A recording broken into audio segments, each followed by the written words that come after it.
नमस्कार दोस्तों, स्वागत है आपको अपने YouTube चैनल ISPCS सॉल्यूशन पर। हम लोग यूपीएससी का प्रीवियस ईयर क्वेश्चन देख रहे थे, जिसमें मॉडर्न हिस्ट्री का ये सेकंड पार्ट देख रहे हैं, जिसका ये लेक्चर नंबर 7 है। हम लोग आगे के प्रश्न को कंटिन्यू करते हैं। पिछले लेक्चर में हम लोग 105 तक देख लिए थे, जिसमें था कि कौन सा सही सुमेलित है। एक तरफ आंदोलन या सत्याग्रह दिया हुआ था और दूसरे तरफ सक्रिय संबद्ध व्यक्ति था। पहला है कि चंपारण राजेंद्र प्रसाद, दूसरा है अहमदाबाद मिल श्रमिक मोरारजी देसाई, तीसरा है खेड़ा वल्लभ भाई पटेल।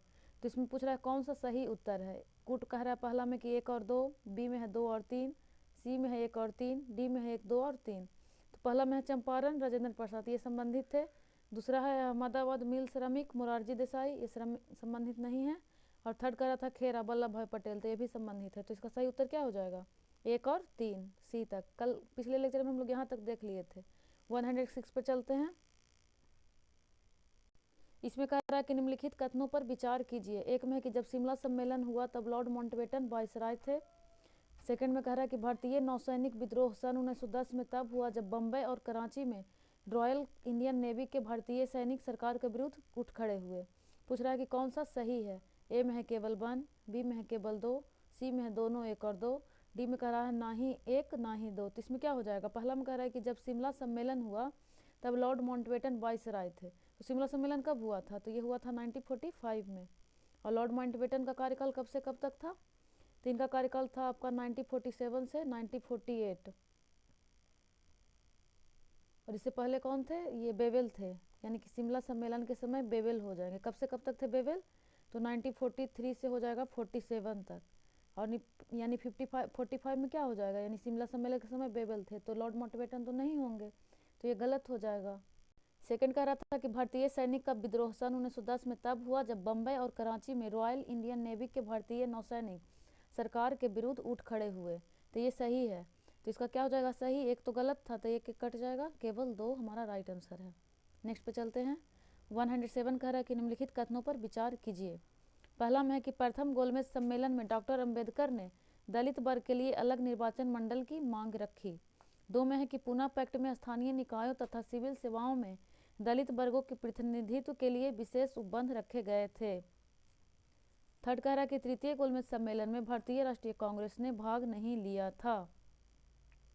पूछ रहा है कि उपर्युक्त कथनों में से कौन सा सही है। ए में है 1 और 2, बी में है 2 और 3, सी में है 1 और 3, डी में है 1, 2 और 3। तो इसका राइट आंसर क्या हो जाएगा? पहला कह रहा था कि प्रथम गोलमेज सम्मेलन में डॉक्टर अंबेडकर ने दलित वर्ग के लिए अलग निर्वाचन मंडल की मांग रखी, तो ये बात सही था।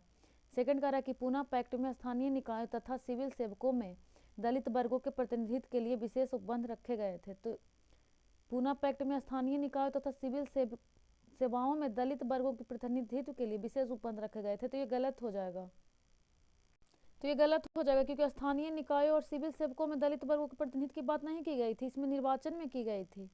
निर्वाचन में 1909 में जो मुस्लिमों के लिए निर्वाचन लाया गया था, उसी तरह ये लोग का डिमांड था पूना पैक्ट के माध्यम से कि हम लोग को भी पृथक निर्वाचन चाहिए। तो ये स्थानीय निकाय और सिविल सेवकों की बात इसमें नहीं किया गया था, तो ये गलत हो जाएगा। थर्ड कह रहा कि तृतीय गोलमेज सम्मेलन में भारतीय राष्ट्रीय कांग्रेस ने भाग नहीं लिया था, तो ये बात सही है। कांग्रेस किसी में भाग लिया? पहला में नहीं लिया। दूसरा में ये होता है गांधी इम्पैक्ट होता है, जिसके बाद गांधी जी प्रतिनिधित्व करते हुए जाते हैं। और थर्ड में नहीं लेता है। यानी क्या हो जाएगा इसका सही आंसर? 1 और 3 हमारा राइट आंसर हो जाएगा, सी।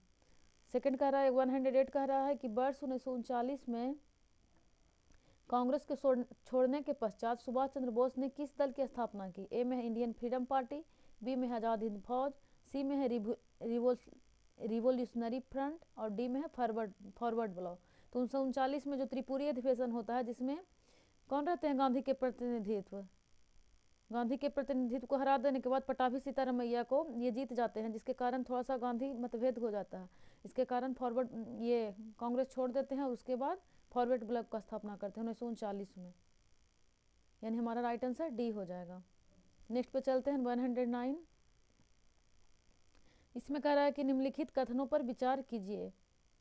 ए में है कि एक पहला नंबर है कि प्रांतीय स्वशासन का उपबंध था। 2 में है कि एक संघीय न्यायालय यानी फेडरल कोर्ट की स्थापना का उपबंध था। 3 में है कि केंद्र में अखिल भारतीय संघ का उपबंध था। पूछ रहा है कि कौन सा सही है। ए में है 1 और 2, बी में है 2 और 3, सी में 1 और 3, डी में 1, 2 और 3। तो इसमें क्या हो जाएगा? 1935 के अधिनियम द्वारा प्रांतीय स्वशासन का उपबंध किया गया था। इसमें क्या हुआ था कि प्रांत में पहले से द्वैध शासन था, उसको खत्म करके प्रांतीय स्वशासन का उपबंध किया गया था और केंद्र में द्वैध शासन लाया गया था। साथ ही एक संघीय न्यायालय यानी फेडरल बैंक की स्थापना किया गया था, ये सही है। उसके बाद है केंद्र में अखिल भारतीय संघ का उपबंध था, फेडरल बैंक हो जाएगा।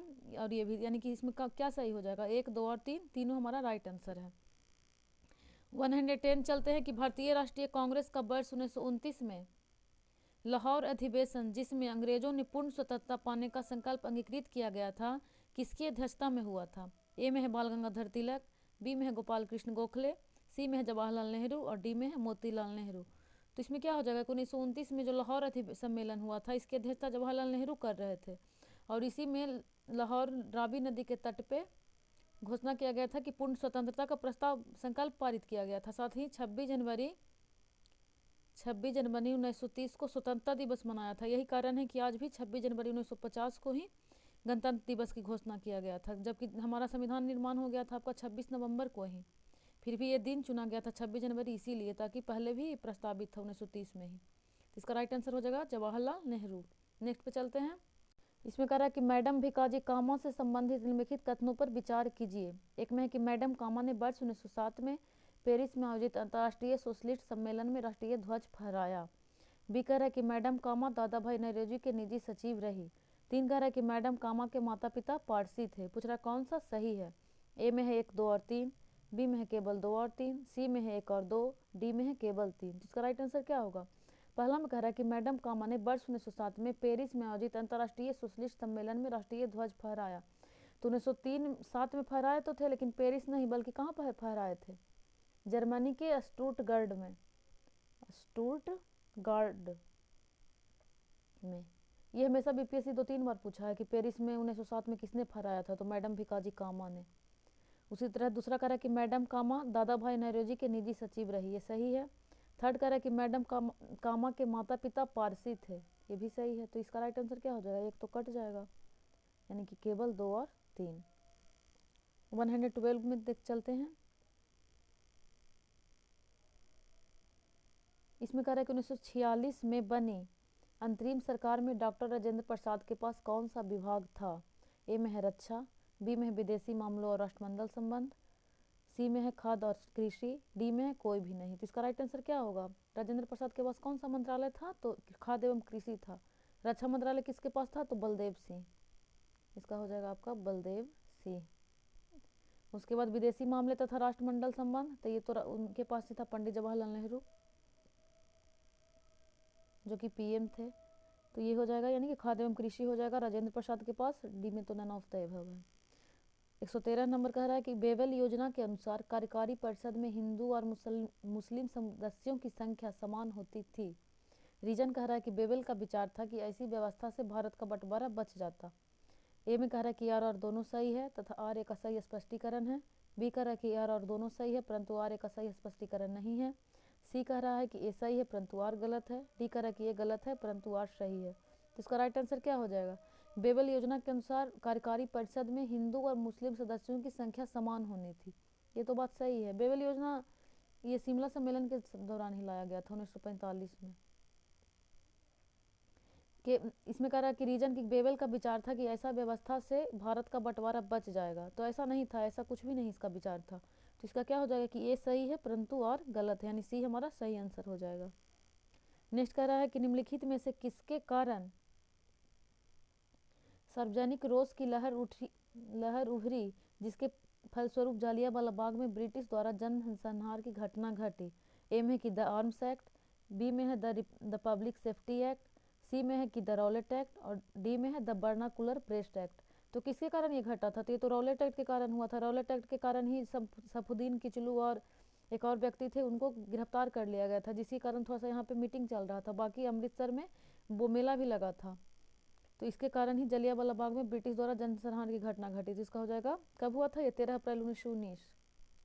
13 अप्रैल 1919। तो ये रॉलेट एक्ट का ही मेन कारण था। इस दिन ये मेला था पंजाबियों का कुछ। उसका 115 में चलते हैं। कह रहा है कि निम्नलिखित कथनों में से कहाँ महात्मा गांधी ने भारत में सर्वप्रथम सत्याग्रह आरंभ किया? ए में है अहमदाबाद, बी में है बारदोली, सी में है चंपारण, डी में है खेड़ा। तो महात्मा गांधी के भारत में सर्वप्रथम पूछ रहा है, तो सबसे पहले देख लीजिएगा गांधी कब आए थे भारत, तो 9 जनवरी 1915 को, 15 को। उसके बाद इनका प्रथम सत्याग्रह पूछ रहा है, तो ये हो जाएगा चंपारण कब हुआ था, 1917 में। कहाँ, बिहार में, बिहार के चंपारण में 1917 में हुआ था, जो किस पद्धति पर संबंधित था, तो तीन कठिया पद्धति से संबंधित था, जिसके कारण इनको यहाँ सबसे पहली सफलता मिली। उसके बाद ये धीरे धीरे 17-18 में खेड़ा, अहमदाबाद, उसके बाद धीरे धीरे राष्ट्रीय नेता की ओर अग्रसर हो गए बनने की ओर। नेक्स्ट पे चलते हैं। इसमें कह रहा है कि भारत के स्वदेशी आंदोलन के दौरान लिखा गया गीत अमार सोनार बांग्ला, अमार सोनार बांग्ला ने बांग्लादेश को उसके स्वतंत्रता संग्राम में प्रोत्साहित किया और उसे बांग्लादेश ने राष्ट्रीय गान के रूप में अपनाया। यह गीत किसने लिखा था? ए में है कि रजनीकांत सेन, बी में है द्विजेंद्र लाल रॉय, सी में है मुकुंद दास, डी में है रविंद्रनाथ टैगोर। तो किसने लिखा था? तो रविंद्रनाथ टैगोर ने लिखा था। ये प्रश्न इंपॉर्टेंट हो गया क्योंकि हाल ही में वंदे मातरम बहुत चर्चा में रहा था, उसकी 150वीं जयंती मनाई गई है, इसलिए इसको भी थोड़ा सा ध्यान से रखिएगा कि अमार सोनार बांग्ला को किसने लिखा था? रविंद्रनाथ टैगोर, जो बाद में बांग्लादेश का राष्ट्रीय गान बना था। 117 कह रहा है कि निम्नलिखित में से किसने नाइटहुड की उपाधि को अस्वीकार किया और भारत के लिए council of the secretary of state में पद ग्रहण करना अस्वीकार किया? ए में है मोतीलाल नेहरू, बी में है एम.जी. रानाडे, सी में है जी गोपाल कृष्ण गोखले, डी में है बी.जी. तिलक। तो इसका राइट आंसर क्या होगा कि किसने नाइटहुड की उपाधि को अस्वीकार किया और भारत के लिए council of the secretary of state में पद ग्रहण करना स्वीकार किया? तो इसको राइट आंसर हो जाएगा आपका, कौन क्या था इसका? गोपाल कृष्ण गोखले, यानी कि इसका राइट आंसर सी हो जाएगा। 118 कह रहा है कि भारतीय राष्ट्रीय संघर्ष के स्वतंत्रता संघर्ष के दौरान निम्नलिखित में से किसने फ्री इंडियन लीजन नामक सेना बनाई? ए में है लाला हरदयाल, बी में है रास बिहारी बोस, सी में है सुभाष चंद्र बोस, डी में है बी.डी. सावरकर। तो फ्री इंडियन लीजन नामक सेना किसने बनाई थी? तो ये बनाई थी आपका सुभाष चंद्र बोस ने। नेक्स्ट पे चलते हैं 119। इसमें कह रहा है कि निम्नलिखित में से किसने वायसराय की एग्जीक्यूटिव काउंसिल के पुनर्गठन का सुझाव दिया, जिसमें बार मेंबर सहित सभी विभाग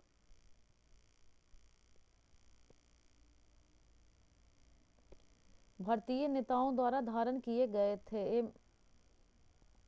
इनमें कह रहा है साइमन कमीशन, बी में है शिमला सम्मेलन, सी में है क्रीप्स प्रस्ताव और डी में है कैबिनेट मिशन। तो इसका राइट आंसर क्या हो जाएगा? इसमें फिर से एक बार देखिए इस क्वेश्चन को। कह रहा था कि निम्नलिखित में से किसने वायसराय की एग्जीक्यूटिव काउंसिल के पुनर्गठन का सुझाव दिया, जिसमें बार मेंबर सहित सभी विभाग भारतीय नेताओं द्वारा धारण किए गए थे? ए में था साइमन कमीशन, शिमला सम्मेलन, क्रीप्स या कैबिनेट। तो इसका राइट आंसर क्या हो जाएगा? शिमला सम्मेलन। 120 कह रहा कि निम्नलिखित में से किसने इंडियन नेशनल कांग्रेस की नरमदलीय राजनीति की व्यवस्थित आलोचना न्यू लाइफ फॉर ओल्ड शीर्षक लेखों की श्रृंखला में की? ए में है अरविंद घोष, बी में है आर.सी. दत्त, डी में है सैयद अहमद खां और डी में है वीर राघवाचारी। तो न्यू लैम्प फॉर ओल्ड किसने लिखा था? तो ये तो अरविंद घोष का है। 121 पे चलते हैं। इसमें कह रहा है कि निम्नलिखित में से किसने भारत के अंग्रेजी उपनिवेशी नियंत्रण की आलोचना में अन्य ब्रिटिश पदावली का प्रयोग किया था? ए में है आनंद मोहन बोस, बी में है बदरुद्दीन तैयबजी, सी में है दादा भाई नौरोजी और डी में है फिरोज शाह मेहता। तो इसका राइट आंसर क्या हो जाएगा? अन्य ब्रिटिश शब्द का प्रयोग दादा भाई नौरोजी ने अपने पुस्तक में किया था, अन्य ब्रिटिश रूल इन इंडिया, एक पुस्तक लिखी थी, तो यानी हो जाएगा दादा भाई नौरोजी। 122 कह रहा है कि जब रॉलेट एक्ट पारित हुआ था उस समय भारत का वायसराय कौन था? ए में है लॉर्ड इरविन, बी में है लॉर्ड रीडिंग, सी में है लॉर्ड चैम्सफोर्ड, डी में है लॉर्ड बेबल। तो उस समय कौन था रॉलेट एक्ट के समय? तो इसको याद रखिएगा, रॉलेट एक्ट कब आया था? तो 1919 में आया था। और मोन्टेग्यू चेम्सफोर्ड अधिनियम भी 1919 में आया था, यानी जो कि जिसमें क्या था, मोन्टेग्यू तो था वो सचिव था, जबकि चेम्सफोर्ड क्या था? तो वो वायसराय था, यानी कि वायसराय कौन हो जाएगा? चेम्सफोर्ड हो जाएगा, यानी कि हमारा राइट आंसर सी हो जाएगा। नेक्स्ट पे चलते हैं। इसमें कह रहा है कि गांधी जी के निम्नलिखित अनुयायियों में से कौन पेशे से एक शिक्षक थे? ए में कह रहा है कि ए.एन. सिन्हा, बी में है ब्रज किशोर प्रसाद, सी में है जी.बी. कृपलानी और डी में है राजेंद्र प्रसाद। तो पेशे से कौन शिक्षक थे? तो इसमें हो जाएगा आपका जे.बी. कृपलानी, जो थे वो पेशे से एक शिक्षक थे। 124 पे चलते हैं। इसमें कह रहा है कि निम्नलिखित में से कौन सा एक जर्नल अबुल कलाम आजाद द्वारा प्रकाशित है? कौन सा इसमें जो जर्नल है वो अबुल कलाम आज़ाद द्वारा प्रकाशित है? ए में था अल हिलाल, बी में है कॉमरेड, सी में है द इंडियन सोशियोलॉजिस्ट, डी में है जमींदार। तो अबुल कलाम आज़ाद द्वारा कौन सा प्रकाशित है? अल हिलाल। ये बीपीएससी 68 बीपीएससी में ये पूछा गया था कि अबुल कलाम आज़ाद का प्रकाशित है, तो अल हिलाल आंसर हो जाएगा। नेक्स्ट पे चलते हैं। दिसंबर 1885 में इंडियन नेशनल कांग्रेस का प्रथम अधिवेशन कहाँ आयोजित किया गया था? तो कहाँ हुआ था? ए में है अहमदाबाद, बी में है बम्बई, सी में है कलकत्ता, डी में है दिल्ली। ये सब क्वेश्चन ऑलरेडी डिस्कस किया गया है, इसलिए इसको रोक के थोड़ा सा उसके बाद इसको आंसर देने का प्रयास कीजिए। तो इसका पहला अधिवेशन कहाँ हुआ था? तो ये बम्बई में हुआ था 85 में। इसके बाद हम लोग देखे थे कांग्रेस सेशन में 85, 86, 87, 88। इसका था बम्बई, फिर कलकत्ता, फिर मद्रास, फिर इलाहाबाद। अध्यक्षता किसने किया था? तो 85 में हुआ था आपका व्योमेश चंद्र बनर्जी, 86 में दादा भाई नौरोजी, उसके बाद 87 में हो जाएगा प्रथम मुस्लिम थे, कौन थे? बदरुद्दीन तैयब जी, और 88 में था जॉर्ज यूल। नेक्स्ट पे चलते हैं।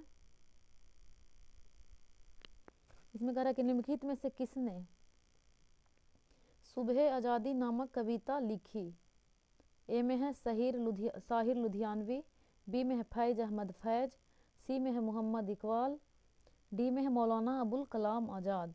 तो इसने सुबह आज़ादी किसने लिखा था? तो ये लिखा था आपका फैज़ अहमद फैज़। सुबह आज़ादी फैज़ अहमद फैज़। 127 कह रहा है कि वर्ष 1939 में सभी प्रांतों में कांग्रेस मंत्रिमंडलों ने त्यागपत्र दे दिया। रीजन कह रहा है कांग्रेस ने द्वितीय विश्व युद्ध के संदर्भ में वायसराय के जर्मनी के विरुद्ध युद्ध घोषित कर देने के निर्णय को स्वीकार नहीं किया। ए में पूछ रहा है कि ए और दोनों सही है तथा आर का सही स्पष्टीकरण है। बी कह रहा है कि ए और दोनों सही है परंतु आर का सही स्पष्टीकरण नहीं है। सी कह रहा है कि ये सही है परंतु आर गलत है। डी कह रहा है कि ये गलत है परंतु आर सही है। तो इसका क्या हो जाएगा? इसमें था कि वर्ष 1939 में सभी प्रांतों में कांग्रेस मंत्रिमंडल ने त्याग पत्र दे दिया था।